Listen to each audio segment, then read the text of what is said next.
Hey folks, Grant over at Local Coolin Farms. Let's talk about food plot worked into our rotational grazing system so we can have some recreation here on the farm. So the cattle were in these paddocks over here, and normally we have them in this area and then we move them over to this little small paddock, and then we bring them through this gate right here and off to another paddock. So what we did that was a little different. Before, we grazed in here pretty hard, and then we came back real quick with a cover crop of Balanza clover, purple top turnip, and daikon radish.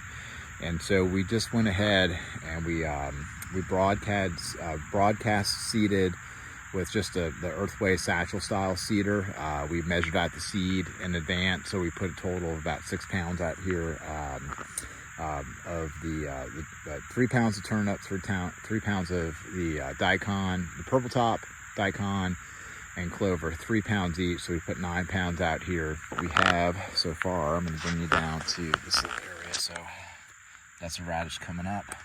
So you can see the size of these guys coming up. And most of that green that you're seeing flecked in there is all the turnip that's coming up. So we have really good germination. I mean, you can definitely see all the turnips coming up.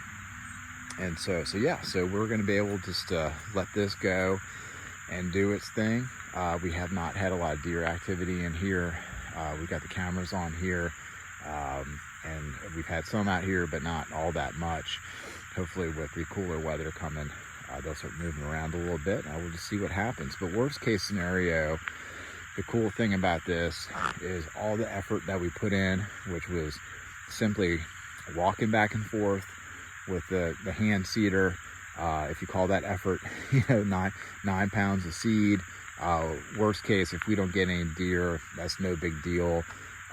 We were able to go ahead and rest this area, grow cover crop on it, and then it'll be back right in rotation as soon as whitetail season is over with. So we didn't till it, we didn't disc it. So worst case, we'll just go ahead and grazing animals on it. So no harm, no foul. It didn't really, we didn't go out of pocket or anything. So that's kind of like how I see overlapping the recreational whitetail deer hunting with our rotational grazing, is that we're not going to really go out of our way to do the deer thing. Because the priority is the grazing animals that we have on the farm. So anyway, I just wanted to share that with you. Maybe some of you guys have a little side paddock that you guys can go ahead and just seed out real quick, enjoy it for the whitetail season, to where it doesn't mess up your grazing at all. And then you just come and hunt it while the cattle are on the other side of the farm. So anyway, hope somebody enjoyed that. If you have any questions or comments, y'all certainly can go ahead and make them. You have a good one.